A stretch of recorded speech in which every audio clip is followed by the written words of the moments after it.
Today, we're diving into the drama and comedy of the Emperor's New Clothes. Spoilers are coming, so proceed with caution.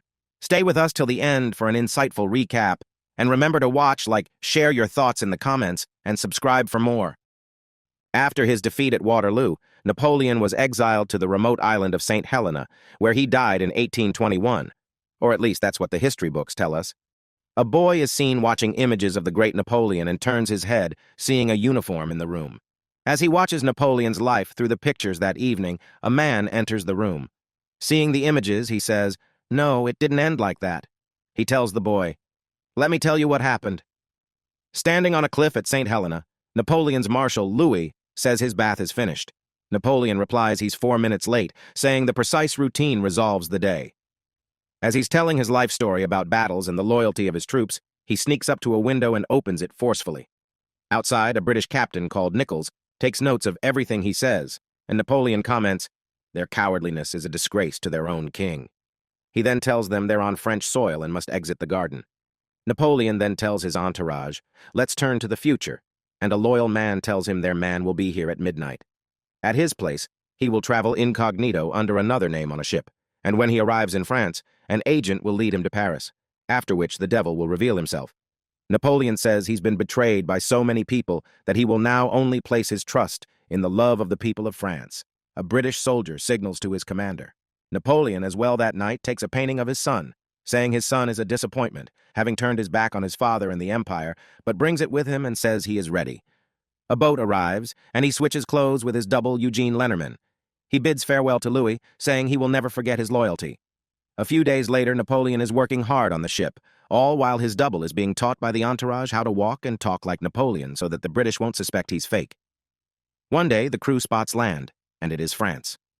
Napoleon is happy, but quickly changes his mood when learning their course has changed, and they will now sail to Belgium. The agent waiting for him sees the ship passing by. Some days later, he stepped off in Belgium, repeating a code phrase to a poor man he saw to see if he was an agent, which he was not, and Napoleon gave him some coins. While walking out of the city, a horse appears, and as he gets on to ride, a man asks what he's doing. He says he must get to France and commandeer his vessel, and the man needs clarification. Next up, Napoleon gets a ride on his boat. He makes it to a city where he buys a ticket for an express carriage to Paris, which makes a stop in Waterloo. As they get to Waterloo, Napoleon is stunned, remarking they have changed his battlefield. He looks around the place and then rents a room for the night. A woman wakes him up, saying he missed the carriage, which was left with all the others. She gives him some breakfast, asking what he thinks about the battlefield. Napoleon says it is much changed. He tells her he must get to Paris as quickly as possible, and she says he can ride with night mail to the next city. He asks for her name and tells her she's been very kind. As he gets a ride, they are stopped by a military patrol. Next, one of the soldiers tells his officer they got him, and the confused officer looks at who he's talking about. They lock him up in an old church ruin. The following day, the officer compares him with an image and exclaims to get him ready. The officer takes Napoleon away as a prisoner, who suddenly stops and repeats the code phrase to him. Napoleon replies with the rest of it, and he bows. The two then ride, and as they reach French soil, he can't help Napoleon any further. As Napoleon takes away, the officer yells, "Long live the Emperor!" Napoleon finally reaches Paris and goes to a place where someone he knows is going to meet him. He asks a boy if he knows where to find Lieutenant Truckout, and the boy leads him into a house, pointing at him. Truckout is dead. A woman called Nicole appears, and Napoleon introduces himself as Eugene and tells her Truckout is an old friend. She says she can't hire any more veterans and can only offer a room for the night. That night, he sees Nicole sitting beside Truckout, saying she tried to be an excellent wife to him, and starts crying. A doctor called Lambert, her friend, leads her to a room. The British also signal Napoleon. The double enjoys luxurious living and tells rubbish stories that the entourage is writing down. They suddenly stop him and say it's time for him to reveal he's a fake, but then the double says he doesn't know what they are talking about. Napoleon waits for the English king's flag to be changed to the French tricolor, as he suddenly sees a French guard standing sloppy. He walks up to him and stares at him seriously to make him show respect and stand straight. Meanwhile, Nicole is deprived of all her furniture. As Napoleon returns, he asks what has happened, and she says she got a delivery of watermelons but had no money to pay, so they took everything. He says hardship sharpens the wits, and she gets angry, saying they will soon take the house and he won't be able to stay any longer. Napoleon, upset, says he won't sleep under such an inhospitable roof and leaves, but they hear him fall and rush to his aid. Later, he wakes up in a bed, asks the boy to bring him a newspaper, and says he may keep what's left. Dr. Lambert enters, and Napoleon asks how long before he can get back on his feet, and Lambert says in no time. Napoleon replies no time is too long. He thanks Nicole for her hospitality, but who thinks he should thank Lambert, who gave up his room? The boy returns with the newspaper, and Napoleon sees no news of Napoleon's escape. He begins talking to Nicole and asks about the boy, and she says he's an orphan she's taken care of. She shares a melon slice. Suddenly, people take melons and leaves. Dr. Lambert tells him to keep away off his food. Not long after, Napoleon tells the kids they have work to do. While Napoleon talks with a librarian, the kid sees an exciting machine. As the people return home, they still have a lot of melons left, and Napoleon tells them all to take a seat. They ask what's going on. Napoleon says their efforts have been courageous but confused and futile, and it's now time to prepare a rigorous action plan. First, he tells them about the terrain factor, saying small streets are too time-consuming and markets too competitive, and that they should focus on big streets. Second, the melons ripen in the warm weather, which also works for them since people get thirsty. As he continues, news people take it more and more seriously, and Dr. Lambert sees the leader in him. As he finishes, he tells them that we either conquer or perish, after which he's met with applause. The following day, they take to the streets, and thanks to Napoleon's plans, they sell melons so successfully that there are no melons left, even before the day is over. At St. Helena, Napoleon's general demands that the double reveal he's a fake to the British captain. Still, the double tells the captain that the general has become a danger to himself and others, and they take him away. The entourage tells him the whole of France is waiting, and he says they will have to wait a bit longer. Back in Paris, Dr. Lambert comments his ankle had a remarkable recovery. He then adds he noticed a scar above his heel similar to that of their emperor, who got the one time he was injured in battle. Suddenly, Nicole asks him for a dance, which he accepts. Later that night, Nicole tells him she would love to have a piano and learn to play, and Napoleon remarks a piano on the roof would be excellent. She tells him her husband took off all around the world following the emperor and hasn't seen him for 15 years. After Waterloo, they started the melon business, but she says he always seems to have his mind on something else. Suddenly, it begins raining. Next, she gets her furniture returned to her. Dr. Lambert follows Napoleon, seeing him watching the flag of the British king. The melon business is thriving. It starts raining, and Napoleon, Nicole, and the boy start playing around while trying to save the drying clothes. Simultaneously, Dr. Lambert is looking through Napoleon's stuff, finding a painting of Napoleon's only son. Next, Napoleon bought a machine showing the lives of famous people. Nicole says she has bought a fancy bed from a lawyer who went bankrupt, asking him to test it out. He says it feels very comfortable, and she wants him to be happy there. Next, Dr. Lambert says he wants to talk to her and tells her he thinks her interest in this new man, Eugene, so quickly after her husband's death is indecent and a betrayal. She then calmly says that it's because she, for the first time in her life, truly doesn't feel alone. He understands and then says he has a job on the outskirts of Paris and will be away for a while. He then tells her as a friend that Eugene is not the man he seems to be and leaves. That evening, Nicole tells him that Dr. Lambert has moved, that Lambert told her he was not to be trusted, and that he is hiding something. Napoleon asks what she thinks, and she answers that he's been in prison, but is not scared and kisses him. Meanwhile, at St. Helena, the honest Eugene is eating a lot, talking rubbish, and the general in Napoleon's entourage says he must stop stuffing his damn face with food. Suddenly, Eugene chokes and can't be saved.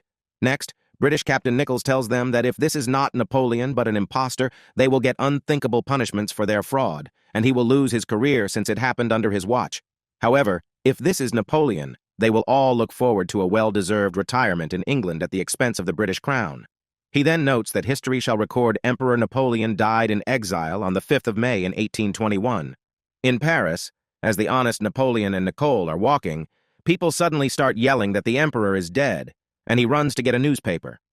That evening, Napoleon asks Nicole if she's ever seen the emperor, and she replies she has not, but that she's seen his wife Josephine once in a golden carriage, and she was beautiful with her blood-red ruby earrings. Napoleon replies, she's right that Josephine was lovely and loved red jewels very much. Nicole then remarks, perhaps a man with Napoleon's spirit is better off dead than imprisoned. The following day, while Nicole is half sleeping, Napoleon says he can't stand to pretend he's someone he's not any longer, and tells her he's Napoleon. She pretends to be sleeping, and Napoleon, thinking she didn't hear what he said, leaves. Napoleon then sees the garrison commander and is told to go to the end of the corridor and knock on the door. He is told no one considers the commander, and instead asks for Sergeant Baumel. He is told he's lucky since the sergeant will be posted there in a few days. Next, Napoleon has bought something. Suddenly, he appears before Nicole in a costume, and she is frightened and pushes him inside. He tells her he came to her for shelter, but found much more. but that it all has become a distraction from his mission and that he feels like a stranger to himself, telling her to stop calling him Eugene. That night, he tells her he will need her beside him once he regains the throne, and she, upset, tells him to stop his nonsense and madness. Walking through the streets, people look at him funny, and children mock him. As he arrives at the library, he sees a book with the last words of Napoleon and the stories of his life, and a librarian reads him a short paragraph.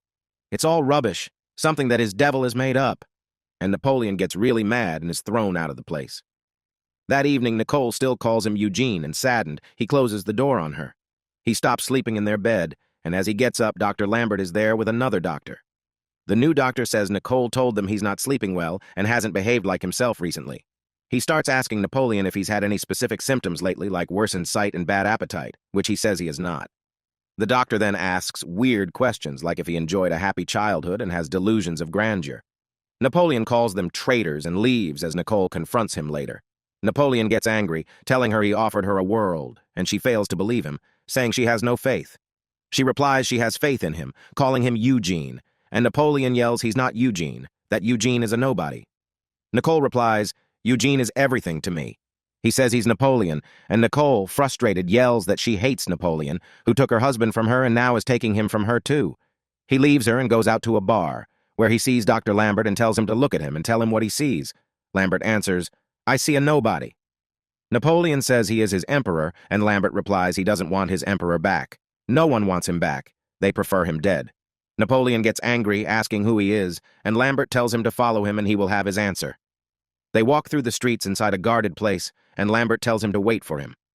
After a few minutes, Napoleon looks around and sees someone in his costume, asking what place this is, but he gets no answer. He suddenly sees a lot of other people dressed similarly to Napoleon, all having mental disorders. Guards appear to gather them, and as a guard sees him, he starts running. He's locked inside, so he climbs over a wall and gets hurt by some sharp metal pieces, all of which Lambert sees from the bushes, dropping Napoleon's painting in a well. The hurt Napoleon returns home to Nicole. As he comes in, he sees the boy playing with the machine, telling him that is not how Napoleon's life ended and will explain it to him. Not long after, Nicole entered the room, and the boy woke up, asking if he could have another story. Nicole says it's bedtime now, after which she helps Napoleon with his injury, saying he has delicate hands. She cares for him, and he smiles slowly, saying her name. She leans in and tells him he's her Napoleon.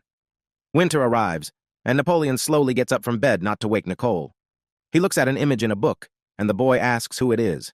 He replies it's his son, who he hopes will be a better man than his father. He tears down all his military plans and burns it all. Nicole suddenly hears him yelling from outside, and as she comes out, they start playing around in the snow. She later thanked him for showing he could be a happy man. He picks up a box for her, and in it are 2 blood-red ruby earrings which she loves and makes her happy. Next, Napoleon returns to the garrison, saying he has a message for Sergeant Barral and wants to leave him what's in the box. The soldier says he recognizes him from somewhere, but Napoleon continues.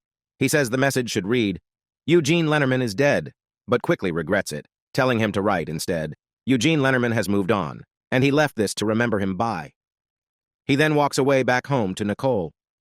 The body of able seaman Eugene Lenormand was brought back from St. Helena with a grand ceremony and now lies in the imperial tomb beneath the Golden Dome at the tomb of Napoleon. Napoleon Bonaparte lived in Paris and now rests at the cemetery of St. Thomas at the site of Nicole Truckout. The end. Thank you for watching. Make sure to subscribe if you'd like to see more videos like this and hit the like button to help us out. Until next time, take care. Please support us so we can produce with better tools and with more high-quality movie recap. Click like and subscribe. Leave also a comment so we can improve in the future.